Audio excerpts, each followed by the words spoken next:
Hello and welcome to our Olive Tree Media webinar series. Thank you for joining us, whether it's evening or morning, wherever you're joining from. We're really pleased that you've arrived here. It is our webinar finale for 2023. And today we're going to be joined by broadcaster and prolific author Sheridan Voysey. And we're going to be talking about his research and writing and work into friendship. We're going to look at why friendship is difficult or challenging. Why is it that loneliness is on the rise in our Western countries? And what about our transient and divided communities contribute to friendships being difficult? So we're excited to hear more from Sheridan about this topic. But if you're joining us now, why don't you put your name in the chat? Let us know where you're coming from. And we'd love to hear if you've been part of our past webinars this year, or whether this is your first one. We've had a growing audience of people coming to each of our webinars. We'd love to know if this is your first time or if you've been before. And while you're here, make sure you like and follow our channel. So subscribe to our channel so that you get our future content and webinars and interviews, because we've got more planned for 2024 and we really want you to not miss out and to keep in touch with us. And while we're just starting off, I'd love to just acknowledge the traditional custodians of all the lands that we're coming from. We recognize that these lands have been stewarded throughout generations, and it's a gift of our almighty creator God who sustains life. And we're just glad you've joined us today. So without further ado, I'd love to welcome Karl, and we're going to get started with our webinar for today. Fantastic. Thank you, Ainsley, for welcoming everybody. And if you see me look to my left, which I'm doing now, this is where the chat is on my computer. We've got people from Singapore. We've got people from all up and down the East Coast, Tasmania. We've actually got, Sheridan will be pleased to know there's somebody from the UK here, from Wiltshire. And there's people there, Ian and Jill. This is your first webinar. Welcome to you. For many others, this is their second webinar. Make sure you let us know you're there. Now, later on, we're going to get you the opportunity to ask questions. So just start thinking about, as Sheridan's speaking, think about what questions you have, and we might be able to get your question on, depending on whether I can talk the host into get your questions up and running, but which is fabulous. So welcome. For those of you who are watching the introduction, if it is your first webinar and you're wondering what all those clips were, those clips were from our series called Faith Runs Deep. We released that last year. It's a wonderful series that we shot all around Australia. It's being used in churches all around Australia as well. So look up Faith Runs Deep if you want more information about that series. What we're doing here is we're chatting to Sheridan Voysey. Now, most of you know Sheridan, and that's why you're on the webinar. People have already said on the chat that they're looking forward to hearing what Sheridan has to say on this important topic. Now, a bit of a reminder, Sheridan was from Queensland, ended up in WA, then ended up getting the role as the host of Open House. Now, Open House is not occurring now, but Sheridan moved back to Sydney in 2006 to host Open House. Open House was kind of hosted by Hope 103.2 here in Sydney, but it was syndicated right across the country, and it was quite a remarkable show that many of you will have listened to. Now, interestingly, for what most of you might know, that Sheridan wrote about this in his book called Resurrection Year, and it was what was happening for Sheridan and his wife Maren during that time. And this is not a secret, it's well known. Sheridan talks about this a lot, that he and his wife were struggling to have a child. They were using all sorts of medical procedures to make sure they could have a child, and it just never happened. And that happens for many people, and it's incredibly difficult, and that's your space. We're thinking of you right now. And Sheridan has talked about this very openly. And at the end, when they recognized that this was really their last chance, Maren said, you know what, I want a fresh start. And so she got a role in Oxford, which Sheridan's about to tell you about. And in 2011, Sheridan left Open House, left Australia, left the work that he knows so incredibly well, and he moved to the UK, and he now lives in Oxford. And that's a huge shift. So Sheridan, I want to ask a couple of questions, but Sheridan Voysey, welcome to our webinar. Oh, Karl, how fun is this? Thank you for inviting me into your space, because you know that I'm a big fan of your work, and you know, you've really set the pace when it comes to quality documentary making out of Australia. I mean, you guys, Olive Tree Media, you are the leading lights. So lovely to hear that intro, and it's just lovely to have this time together. Yeah, thank you. This paid announcement was brought to you by Olive Tree Media. That's right. Sheridan, just give us a bit of background, because the last 6 months has been a bit of a trial for you in a completely different way. What's happening? Oh my goodness. I don't even want to complain about it, because there are people that are homeless. There are people that are seeking asylum. But gosh, my goodness, if you've ever been through a house renovation that goes over time, you may have a little bit of empathy for what Merrin and I have been going through for the last little while. We were told it was going to be about a 3 to 4 month job. It's gone 6.5 months now. We had accommodation for about 5 of those months. 2 of those months we had 5 house moves. So we've had 6 house moves. We then moved back into an incomplete house here. You're just seeing the nice little bit that looks kind of nice, but the rest is still something of a bomb site. And you're eating well at the moment, aren't you? Oh my goodness. So there hasn't been a workable kitchen. So we turned the spare room into a makeshift kitchen with a microwave, a kettle, and a toaster. And yes, we've consumed far too many microwave meals than is medically appropriate, I think. So Well, you're looking really well, which is fantastic. Thanks for letting us into that little piece of your life. Now, when you went to Oxford, for anybody that doesn't know, what role did Merrin get when she went to Oxford? Well, I've got a very, very clever wife, and she works in the area of medical statistics. So I think the actual role then, I mean, this is 2011, it's changed a few times now, was the senior statistician for the Oxford Centre for Statistics in Medicine.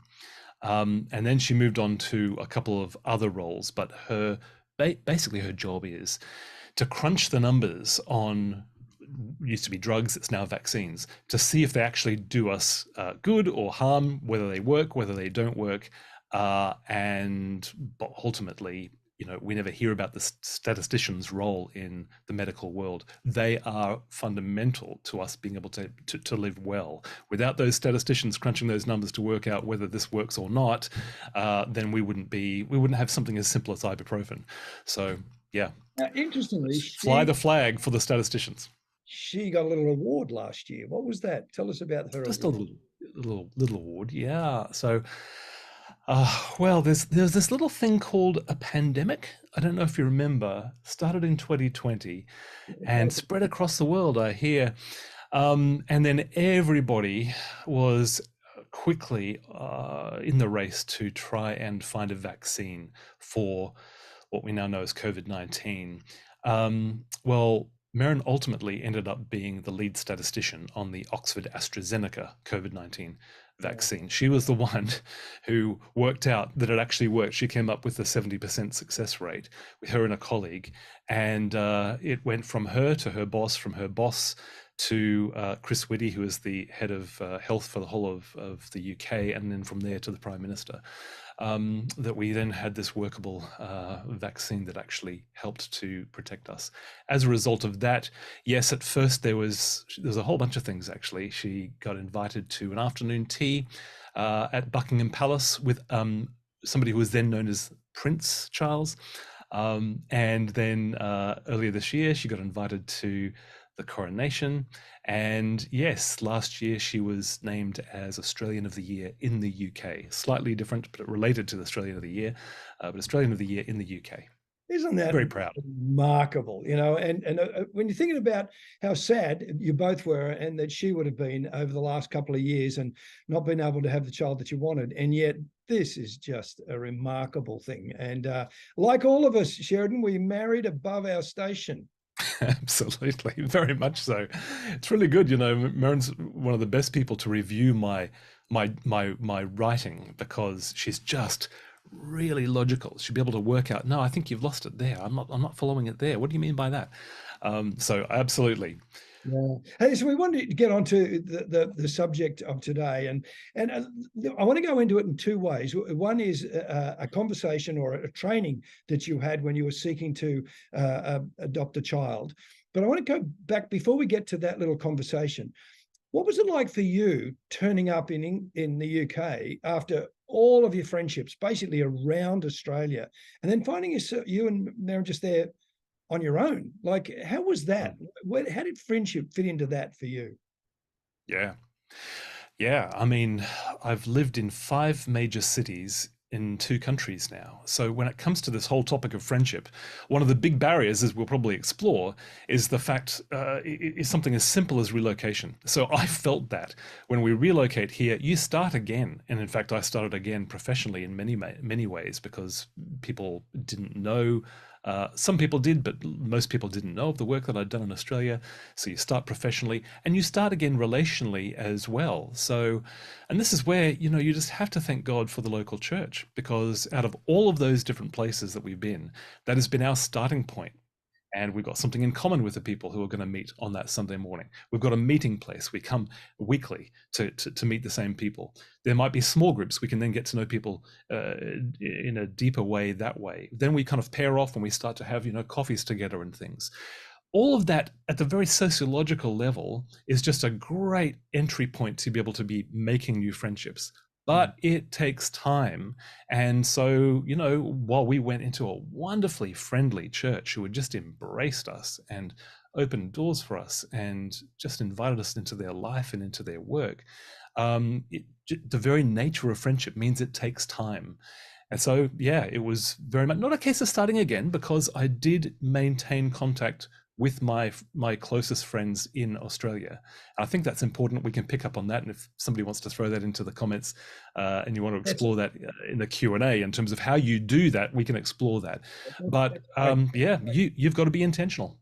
Now, Sharon, there was you've written about this, and we've spoken about this at other times.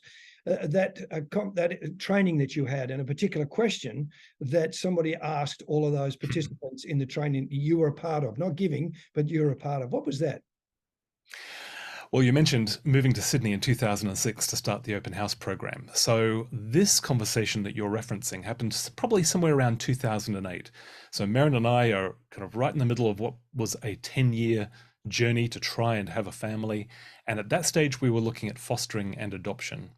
And so we were sitting in this, fairly bland, functional seminar room, in a Department of Community Services building in Sydney, and this very straight-talking Sydney-sider who was giving us kind of the ups and downs of what it can be like to be either an adoptive parent or a foster carer.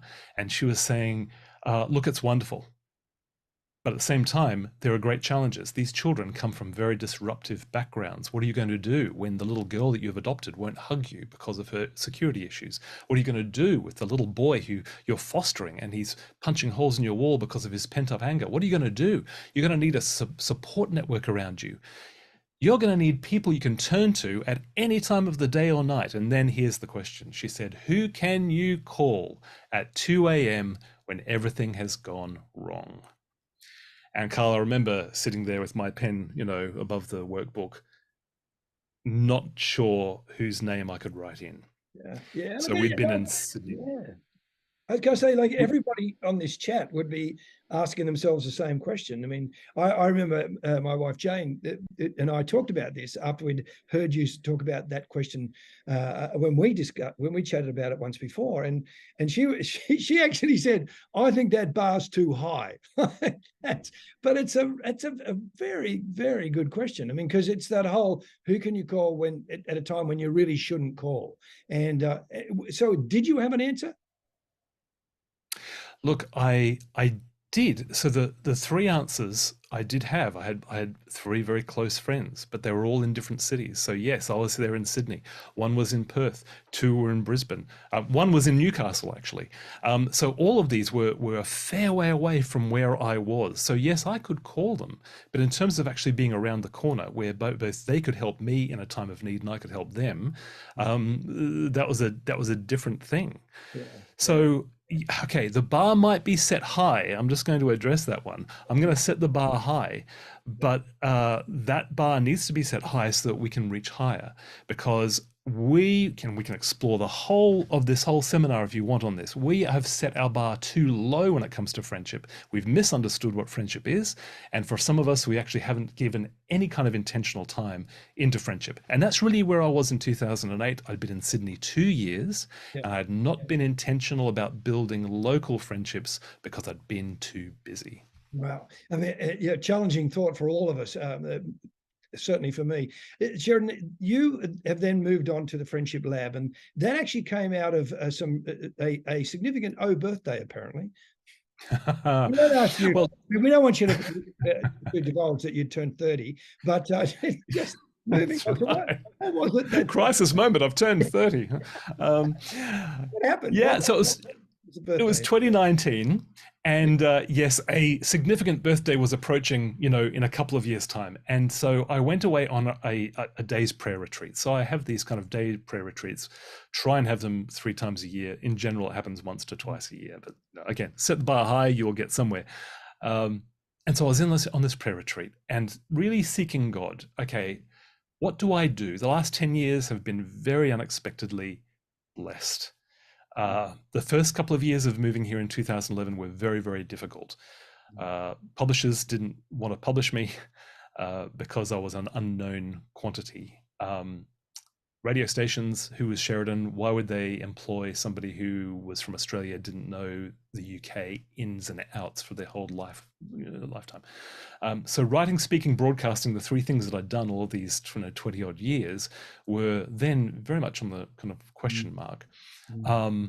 And so, but then as a result of Resurrection Year and writing this book about, turning broken dreams into new beginnings, and just having this decade of very unexpected ministry open up into people for whom life had not gone as planned, and then following that up with a book called The Making of Us, that took me around the world to really have the privilege of helping to help people to start again from their own broken dreams.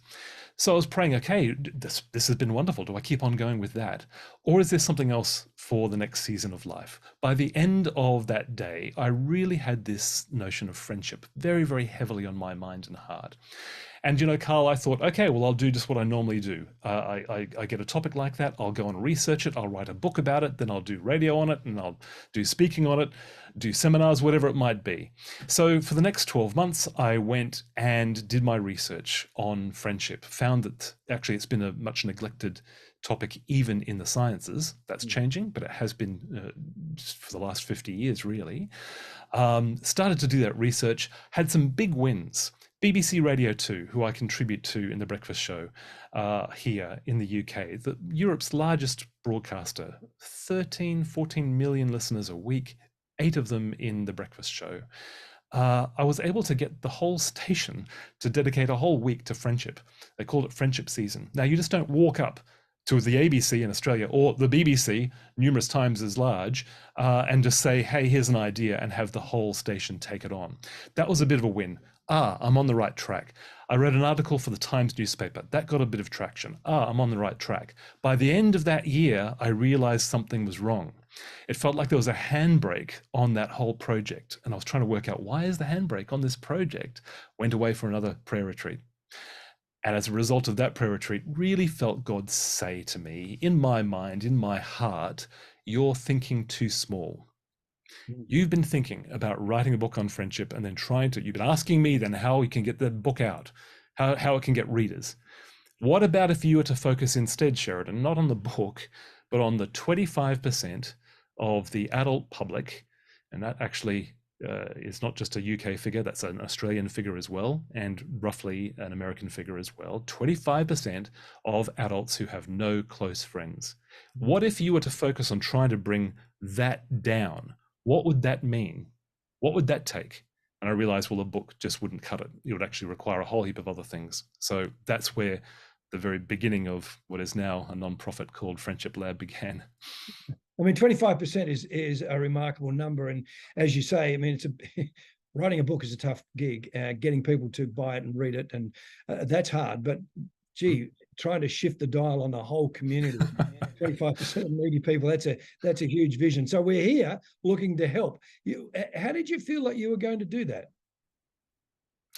Well, by the end of that retreat, I started just brainstorming a whole heap of things. Well, what would that take? It would take podcasts. It would take media collaborations with the BBC, like at a national level. It would take courses. We have completely neglected the whole area of intentionally equipping people to actually make friends. You may have heard the headline, back in 2018 when the UK became the first country in the world with an MP for loneliness. That was wonderful. And 18 million pounds, I think, was put into various isolation busting projects.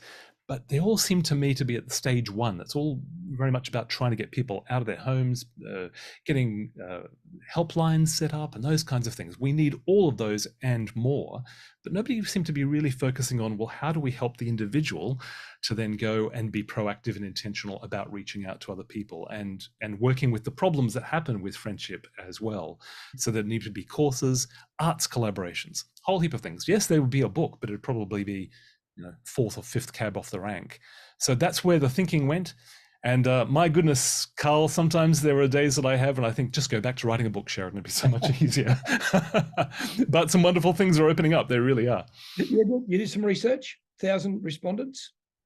What came out of that?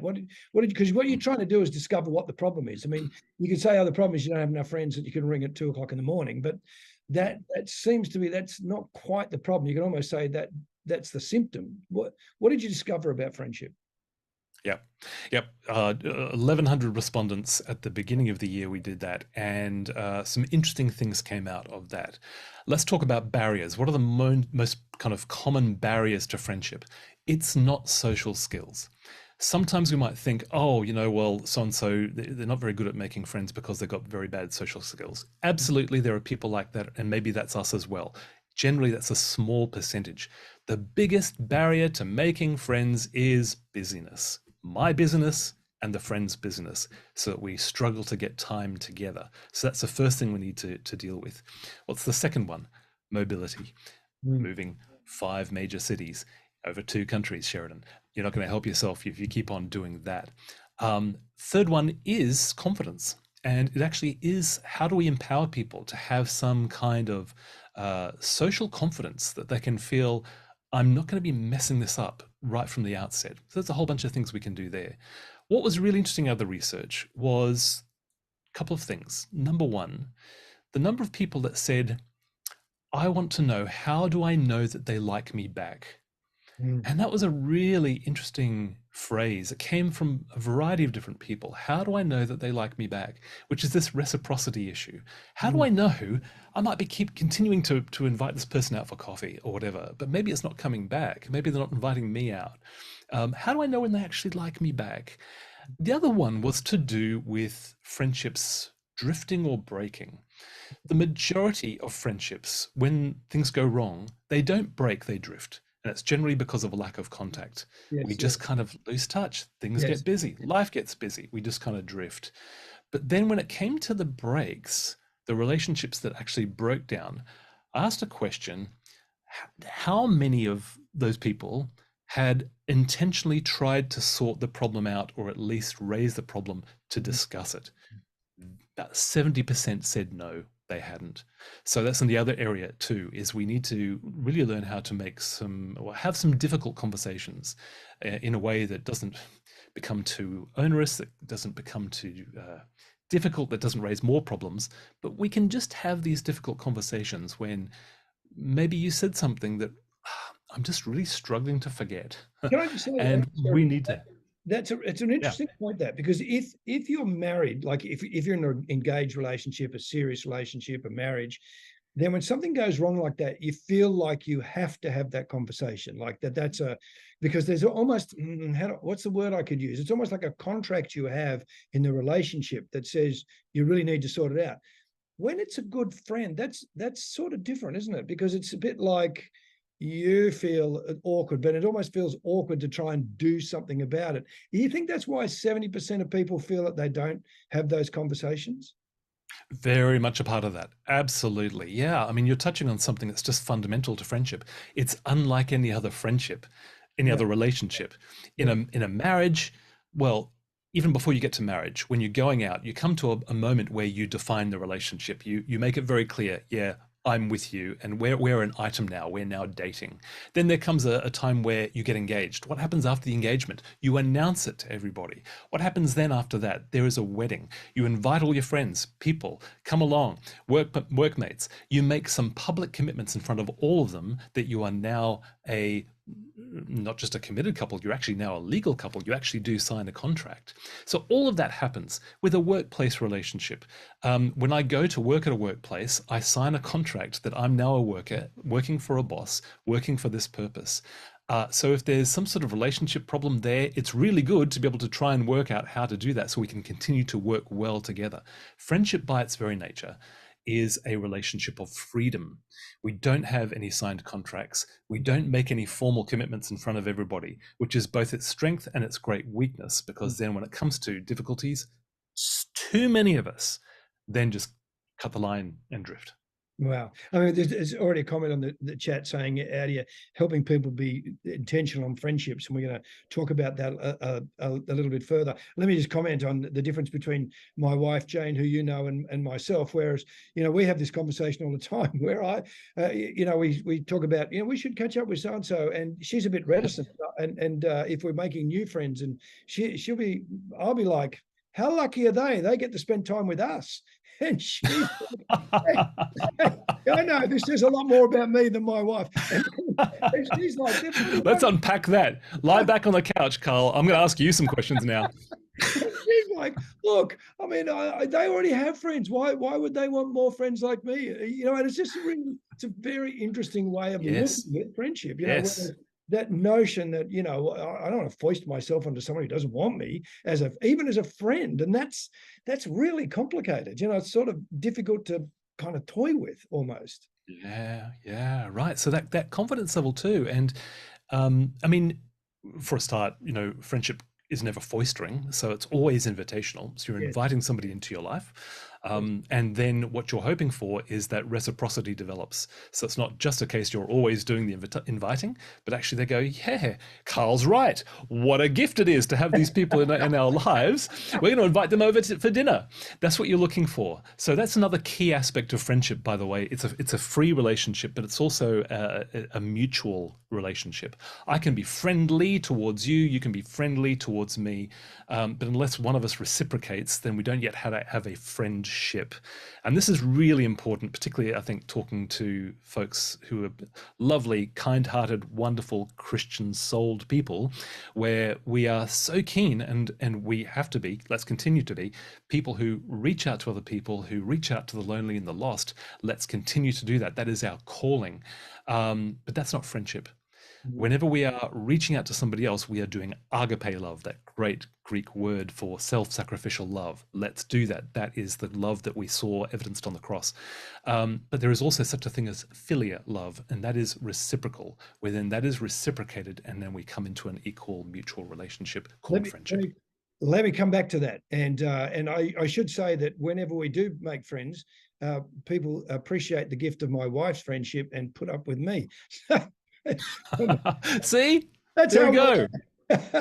Let me just we're going to come back to Sheridan in a minute. We also want to let you know about a new course that I guess it's a course, it's a series that we've put together, and it's wrapped around making choices in your life, and it's called Next Steps. We've taken 4 of the interviews out of Faith Runs Deep, that series we released in Australia, Faith Runs Deep. We've taken 4 interviews out of that, and we've created a series of 4 episodes, looking at next steps in life. So here's a bit of a trailer for Next Steps. Next Steps is a short series built on the knowledge that no choice or step we take is an isolated incident. Every decision is a step down a path with inevitable outcomes, for good or for ill.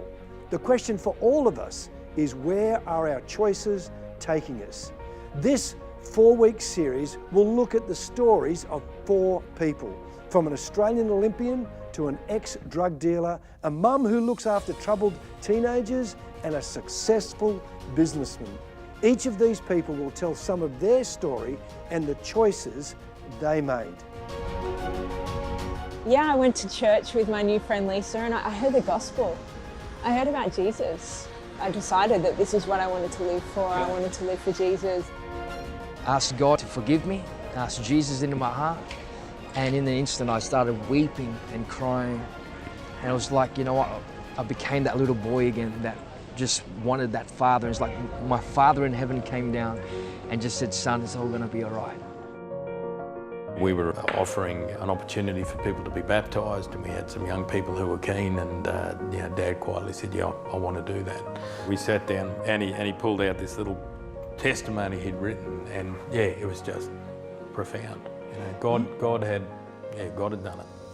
You've done some pretty spectacular things across the years, you know, both in journalism, business, SU.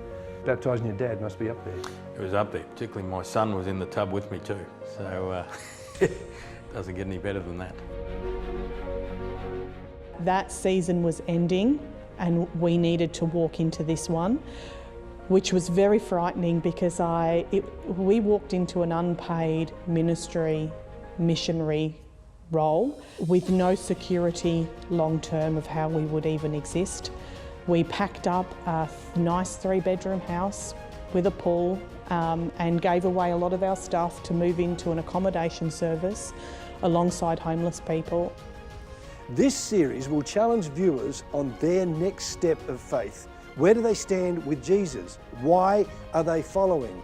Is baptism their next step? Where are they called to serve? Next Steps will challenge, provoke and inspire viewers and help them to take their next step of faith in following Jesus.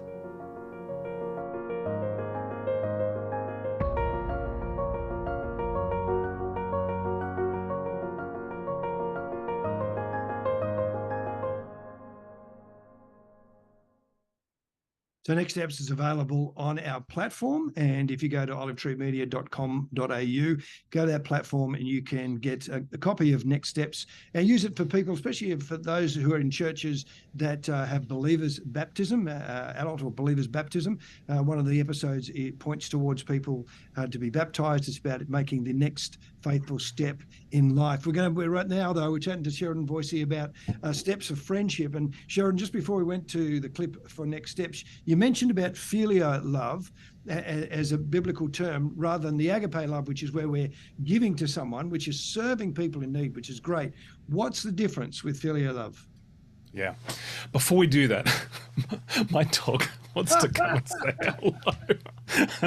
This is Rupert Reginald McScruffy. It's just while you're playing your video, I was just trying to force him to stay down. And if you want, we can do a segue on this, Karl, because I want to talk about man's best friend, right? Best friend being the dog. Okay, off you go, over there. Right. Back to your question. Go for it. Yeah. Great to meet you. Back to your question.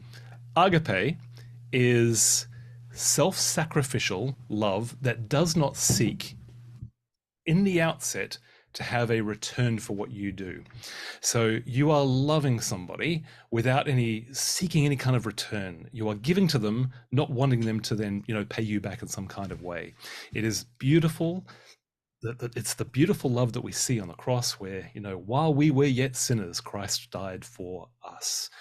But we don't stop at agape. Agape ultimately seeks reciprocity. Jesus died on the cross for us, but it doesn't just end there. He wants us to respond. Now, it's not a response in terms of payment. We don't then pay him back in some kind of way, but he wants relationship.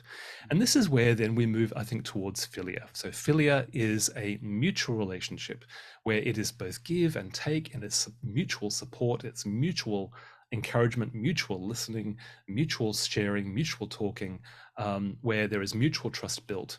And I think this is just really important because we often mistake other relationships for friendship and for philia when it's not.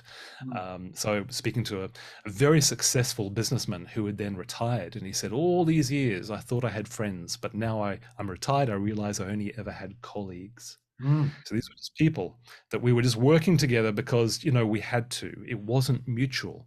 Other people will say, oh, yes, my counselor is my friend. Or perhaps they might think that they are offering friendship when they go and perhaps befriend elderly folks. That is a form of friendship, but it's whenever you are in kind of an unequal relationship of one of giving, when it's not actually mutual, we haven't yet reached philia. Philia takes time, and philia takes that mutual dance of relationships so that you respond and I respond, so that we're actually in an equal mutual relationship. Yes. And so there's a couple of things in there that you're saying about freedom and equality and mutuality. Are they the sort of boxes you need to tick, for want of a better phrase? Yeah, they're the three threads of friendship's fabric. That's where we put it in the Friendship Lab course. They're the essential elements of what makes a friendship a friendship. That's the defining elements of the relationship. We can have all kinds of other relationships, workplace relationships. We can have a good relationship with our boss. We can have a good relationship with our pastor. We can have a good relationship with the people who serve us at the cafe. But none of that is friendship until we meet outside of our roles, so that we're on an equal footing. Do you remember that wonderful film, The King's Speech? Came out 2011, I think, 2010, 2011. And it's all about the guy who is brought in to help the king to overcome his stammer. And what is the first thing the guy does? He says, I cannot call you king. I want to call you Bertie. So that there's an equalizing that's happening between the relationships, so that they can meet as friends. And as a result of that friendship, then the process of transformation can take place.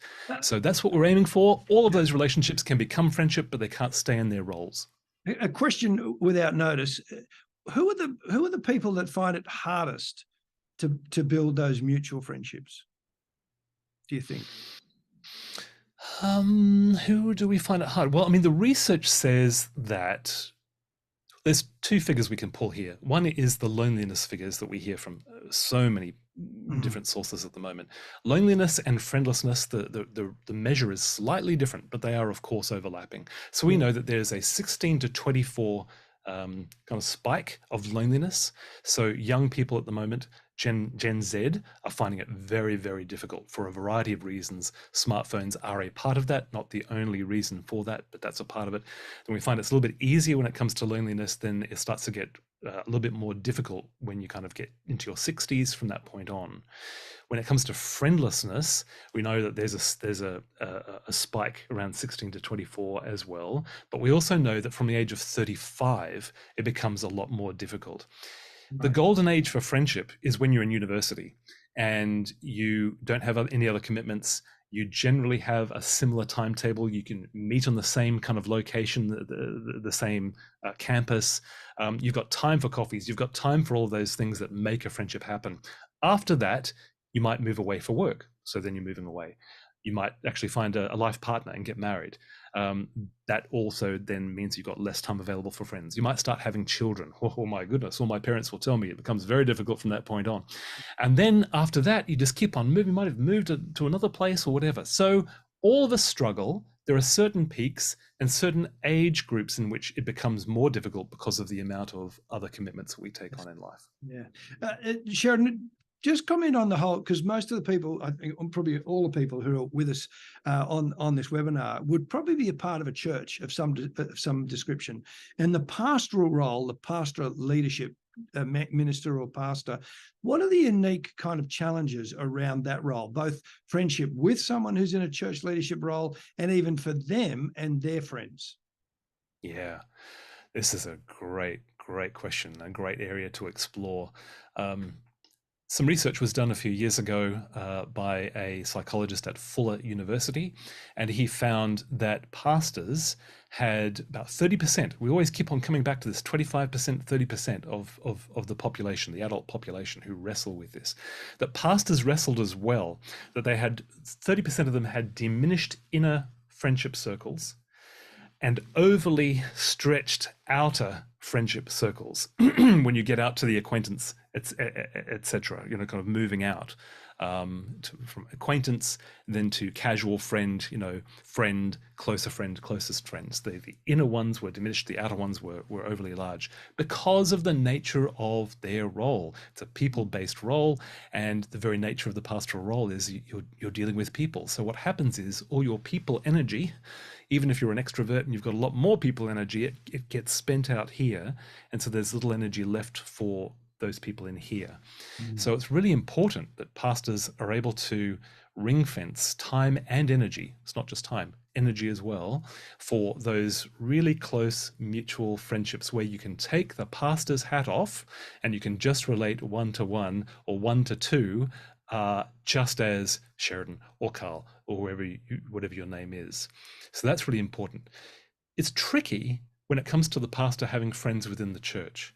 Now, for many seminaries over the past decades, and many Bible colleges and many pastoral training institutions, they actually encourage pastors not to have friends within the church because it can be misinterpreted by other people in the church. Oh, you're getting very close to Sheridan, so he's got a preferential status in your life, in your relationship. And then rumors can start to spread and can start to, you can be open to the charge that maybe you're not being objective enough and all those kinds of things. So it can be tricky. That, I think, is ebbing away now when more and more we're realizing pastors have to have friends, pastors' wives, pastors' partners have to have friends, and where else to start but in the local church that you're serving? What you have to do is recognize that then there are boundaries around that. There are some things that you can't tell that your close friend in the church because it wouldn't be appropriate to the rest of the church for them to know. So there are certain boundaries, but that's the very nature of friendship anyway. I've got a very, very close friend who back in 1999 made it very clear to me that the cause of his first marriage breakup was a conversation he never really wanted to have. All these years later, I've never asked him about that relationship breakdown because as a close friend to him, I'm honoring the boundary that he set. So friendships include boundaries. Doesn't mean that you share everything. It does include boundaries, and the good friendship will recognize those boundaries. But then as a congregation, it's really important, I think, that we allow our pastors and their partners and their spouses to be able to have friends as well, because they need it. They will be healthier. They will be able to serve better when they have close friends. The easiest case is for those friendships to be outside of the church that you're serving. But if a church is really a local family, what better place to start? You just got to be mindful of some of the boundaries that are going to be required. Let me just ask a couple of questions that have come up on Q&A. You hinted at this one already. Social media, how much is social media having an impact on friendship? Yeah, so lots of research on this, and some of it says, hey, there's upsides to social media. I can stay connected with my friends overseas. I can have a kind of a drip feed of what's going on in their lives by seeing their photos on Instagram, by seeing their updates on Facebook, seeing their opinions on Twitter. I can get an update as to where they're at any one time. So when we then connect up again, then I'm not coming in cold. So there are some upsides to it. It does help us to stay connected, but there's a lot of downsides. There's a researcher named Cheryl Turkle has talked about that emerging generations, the Gen Z, etc., from that point on, we're going to have a big issue of empathy coming down the line. If you are so now used to relating to people on a screen, reducing their 3 dimensions to 2 dimensions into a pixelated image, being able to kind of pause the conversation or even stop the conversation, not having those difficult conversations because that requires you to stay in the room as flesh and blood people and have all that awkwardness and feel all that awkwardness rather than just stopping the call or stopping the texting, then we're going to have a real problem with people having a lack of empathy, not being able to read facial signals, those kinds of things. So there are some general surface level positives. There are some significant weaknesses, and we just need to manage and keep the good and work with the bad. I mean, it's interesting. I've heard that whole social media thing and digital communication, where digital communication seems to be a way to connect with people, but it's actually just as much an opportunity to hide, because you only have to show a certain amount of yourself. I'm going to go to Jasmine's question, because there's even Glenn's voting for Jasmine's question. Hadn't realised on our chat we're going to have voting, but Glenn's Jasmine's question. I'm going to read it. It's a bit longer. He says, what are some of the characteristics or practices you've seen in your research that are toxic or work in opposition to developing healthy reciprocal friendships? Did you get that? Mm-hmm. So what are some of the characteristics that work in opposition? I mean, you've talked about some of these, but any summary points there? Well, there's a whole area, and I'm not the expert on it by any means, but there's a whole area of what they call attachment styles. And this can be part of the answer to that question. There are three basic kinds of attachment styles. One is the healthy attachment style, the secure attachment style, where I'm okay to let you be you, you're okay to let me be me, and you're going to say some things that are going to annoy me sometimes. We're going to have a conversation about that. It's not going to disrupt the relationship. The insecure attachment style is, I need you to like me, Karl. I really need you to like me. And I might then manifest that in terms of texting you multiple times a day. Maybe when you don't kind of text me back immediately, I'm going to start wondering whether he likes me still. Those kinds of things. And then the avoidant attachment style is the other way, is that, oh, you haven't texted me back. Right, done, bang, distance. I'm going to avoid you.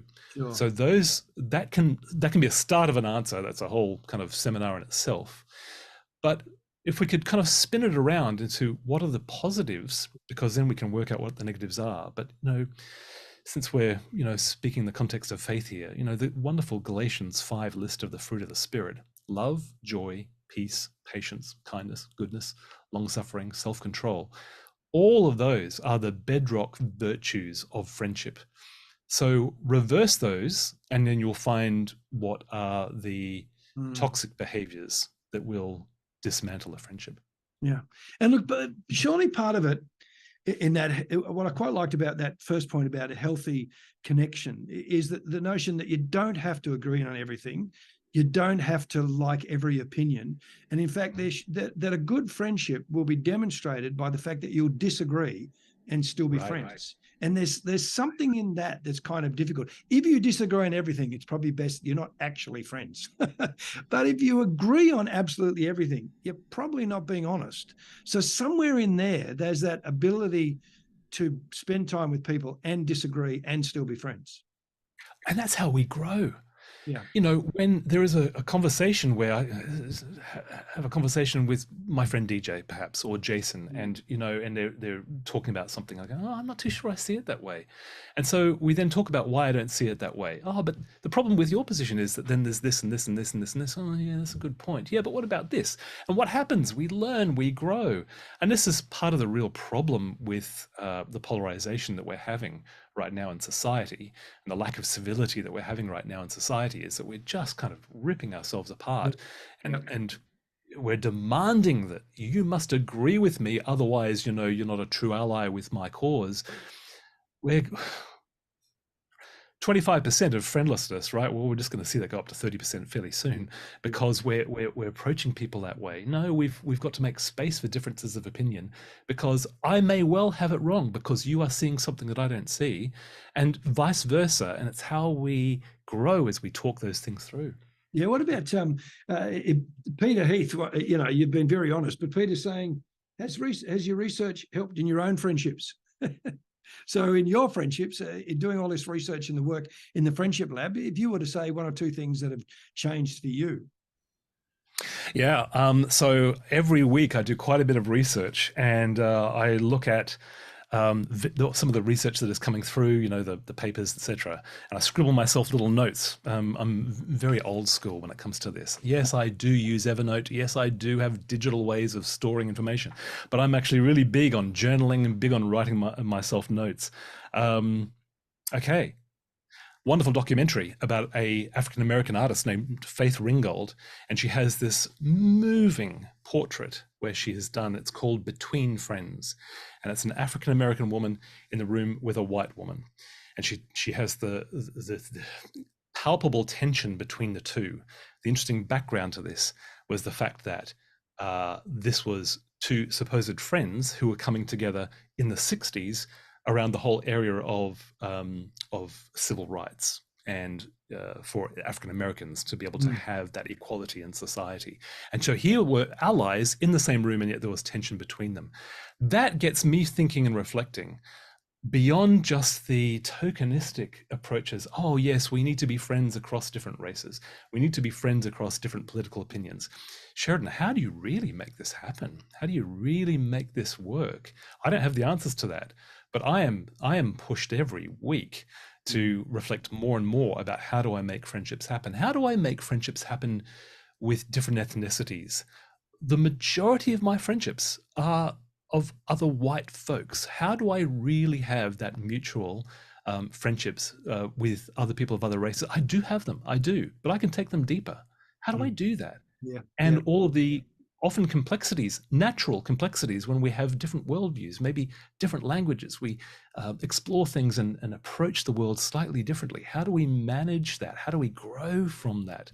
That's just one of numerous areas. But the big area for me would be intentionality. Yeah. How am I going to be intentional about forming and deepening my friendships this week? Yeah. And right now, with all the stuff that's going on with this house renovation, I've got 5 major projects on at the moment. I have to say I'm not doing particularly well at that this week. Yeah. So thanks, Peter. You've challenged me. Hoping for better things in the next few weeks. There was a question earlier, which I've left till now, which was about, is there a course you can do? Is there something you can do? Tell us about International Friendship Day, your website, how people can connect with what you're doing. Yeah, so the other bit of research that we did was we ran a pilot for 2 pilots actually for an evidence-based friendship course. It's called Friendship Lab Course. So you can find it at friendshiplab.org.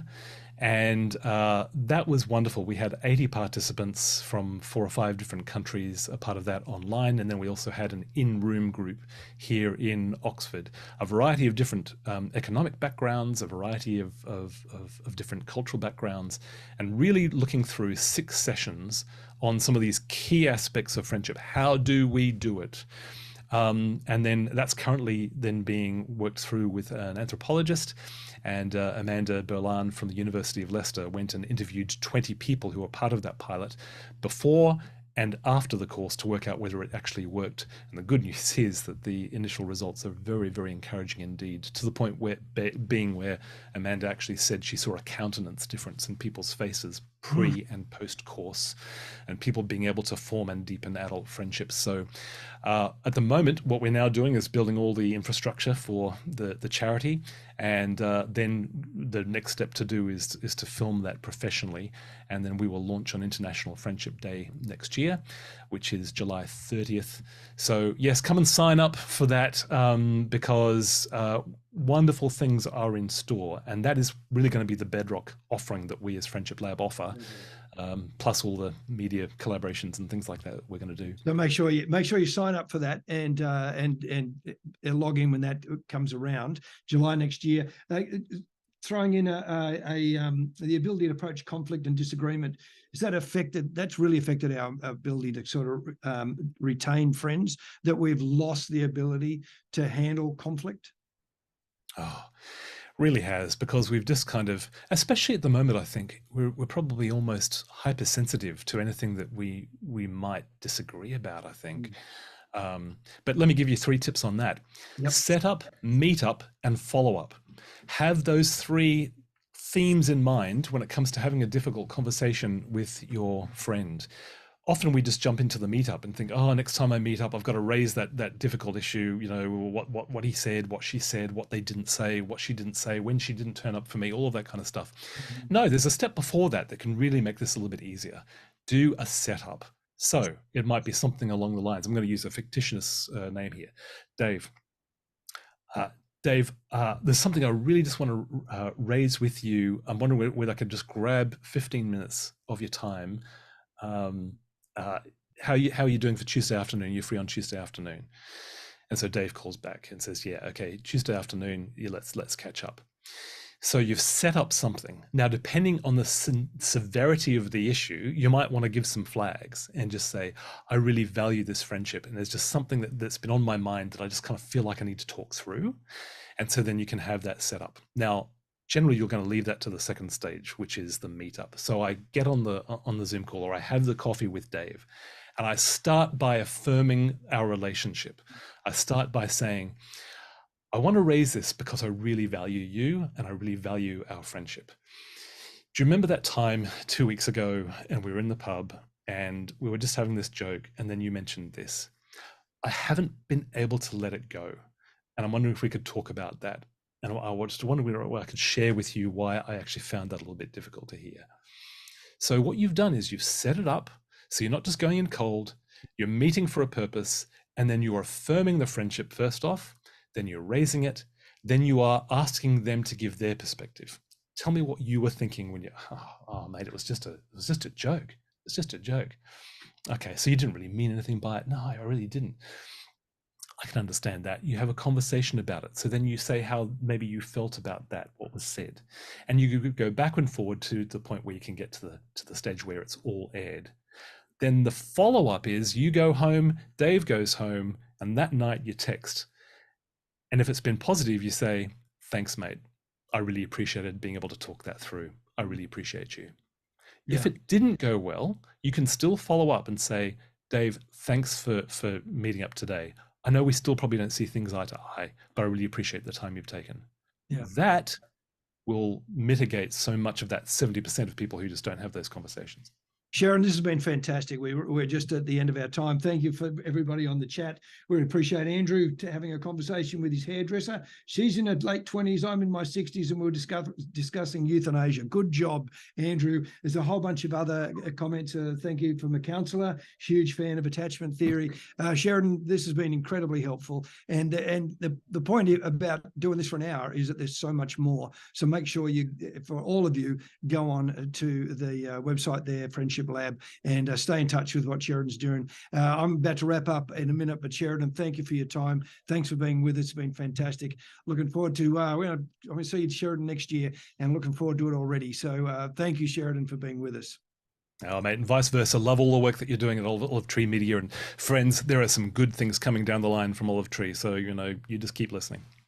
Good on you, Sheridan. Thank you. And as Sheridan just hinted at, in the next couple of weeks, we're actually going to announce, everybody that's been on part of our webinars, we're going to just announce what we're doing next year, some plans that we have. Make sure that you stay in touch with us. Look out for that. There's some exciting plans coming. We want you to like and subscribe our YouTube channel, because if you like and subscribe to the YouTube channel, that means that you get updates. It helps us in what we're doing. You get in touch with what we're doing. It helps in our communication. So like and subscribe to the YouTube channel. And why would you not, when you can get great material like we've just had from Sheridan? It's been wonderful being with you. Just want to thank Ainsley for her work. In the background that you can't see is a guy called Stu Harris, who's a mate of Sheridan's, a mate of ours. He's up in the Sunshine Coast.